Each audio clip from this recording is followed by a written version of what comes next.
I seen the East Coast Thames Valley game. Was that this round? Yeah, it was. Alright. So I have some.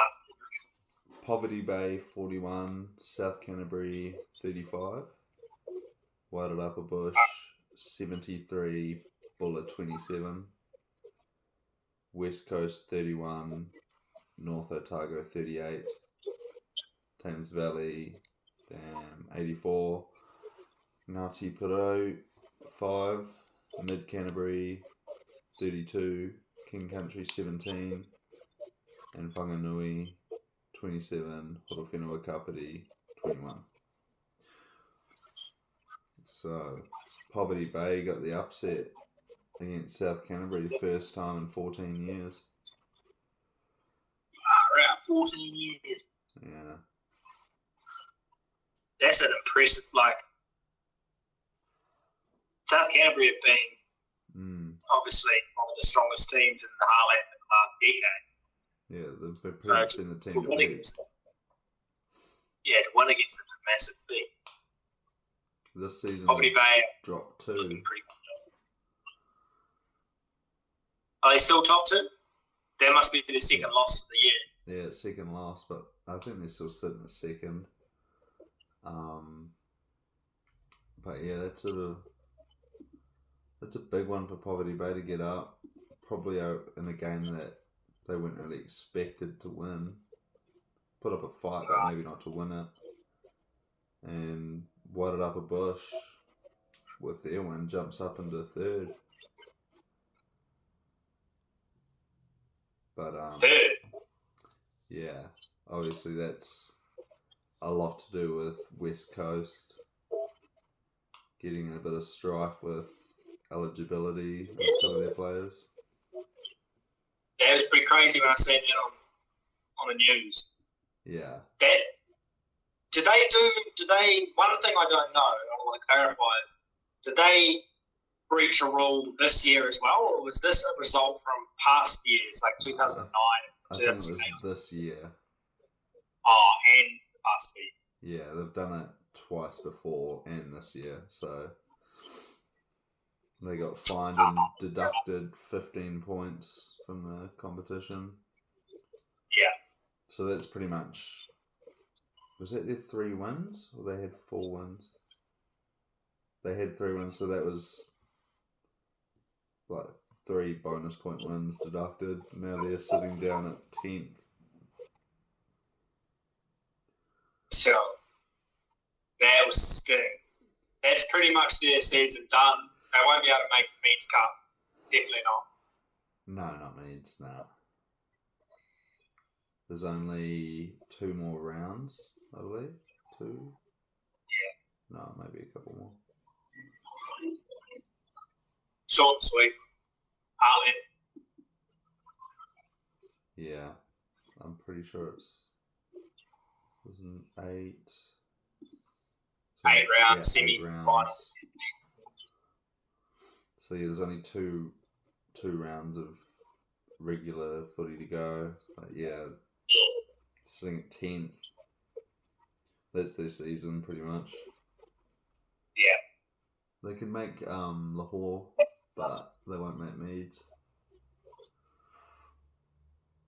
They had such a good team. Yeah. And it was like, man, if they were going to do it any year, it'd be this year. It's just a shame they can't seem to... I don't know whether it was deliberate or whether it's just a mistake on not knowing the rules. I feel if they've done it three or so times, I feel like it's pretty dodgy. I feel like they might have just knew they could get away with it, and now they've been stung for it, which is probably a good thing. Hopefully they don't do it again, or other teams don't do it, because Heartland's important. It's the big thing about Heartland is making sure you've got your guys who are playing in the regular club season are getting rewarded. You're not bringing in too many guys. It's pretty unfair when you've got to verse a team that's got maybe 5 or 6 players who have played Prem Rugby in Christchurch or Nelson. Yeah. Playing at a high level, coming up against these country boys, you got to make it fair. So yeah, it is fair enough.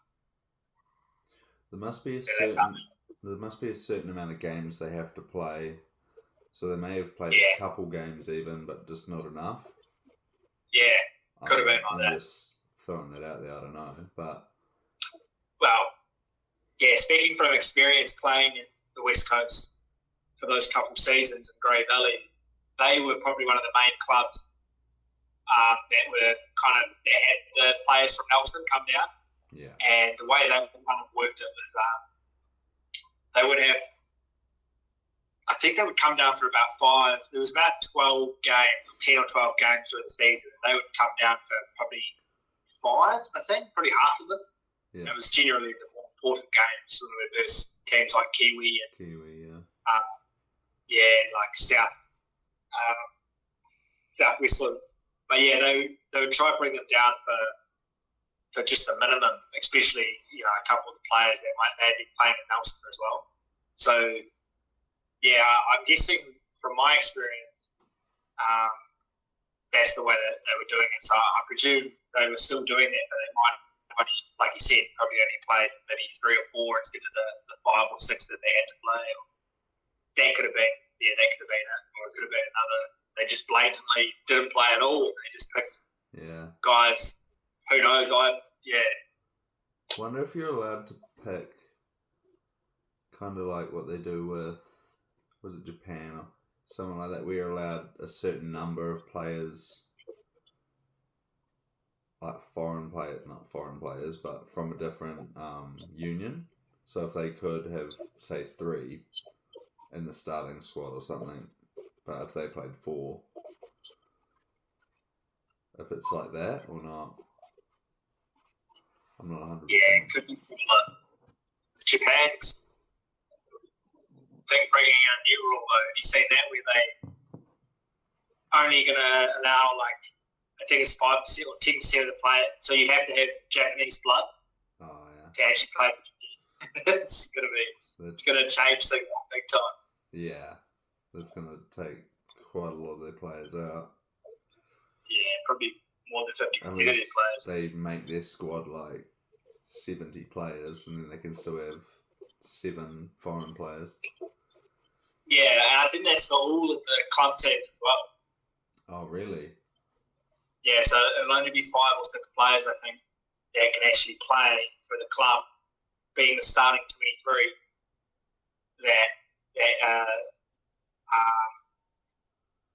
I think it's category A, category B, category C, and category A, I think it's Japan players, Japanese. Category B is you've played there for so many years, maybe you've got so much 10 or 20 caps for Japan. And category C is just straight up your Rich Mormers, stuff like that. Yeah. Just not tied to the Japanese team or anything.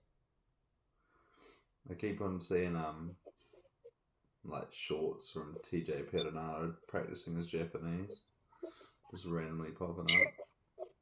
Yeah, I'm seeing that, and I'm seeing Lima Sopawanga. He started a new, I think a new podcast or a documentary kind of. He's trying to integrate from transition. It's kind of a transitional phase from his playing career. It's going to be his life slowly transitioning into post rugby. Yeah, I seen him do a post saying North Harbour's first win's going to be for the Shield. Yeah. We'll get into that later. There's been some big scores. Waded Upper Bush and Buller. Buller's still searching. Same with Thames Valley against Ngāti Piro. Big scores. Yeah. But Mid Canterbury's just rolling on this season. Still undefeated. Yeah. North Otago had a good win against West Coast as well, which put them up. That was a bit of a battle. Yeah. I think that was Poverty Bay got a try right at the end. South Canterbury was almost leading the whole thing. But yeah, it was a good weekend for Otago rugby. Bloody hell. Hell we'll go into next week's matchups in the Heartland Championship. Ooh, Poverty Bay versus Mid Canterbury. That's going to be a good one. Poverty Bay just defeated South Canterbury, was the big brother, now it's the little brother to Mid Canterbury. Horowhenua Kapiti versus Wairarapa Bush. North Otago versus South Canterbury. That's going to be a good one. Yeah. That's in, I suppose they're neighbours anyway, it's not much travel. Ngāti Porou travel down to Bulla, so someone's going to have to get the win there. King Country versus Whanganui, and Thames Valley versus West Coast. So that's still going to be tough on West Coast, try getting a win against Thames Valley is doing pretty good. Yeah. I think that one of the best games will be two. I like the first game, Poverty Bay. Poverty Bay, Mid Canterbury. Definitely one of the teams that can top them over. And then, the Bullivers, East Coast. It'll be good for one of those teams to get a win. The old wooden spoon match. Yeah. North, I like North Canterbury versus South. North Otago versus South Canterbury. Yeah, that'll be a good one. It's always a good one every year.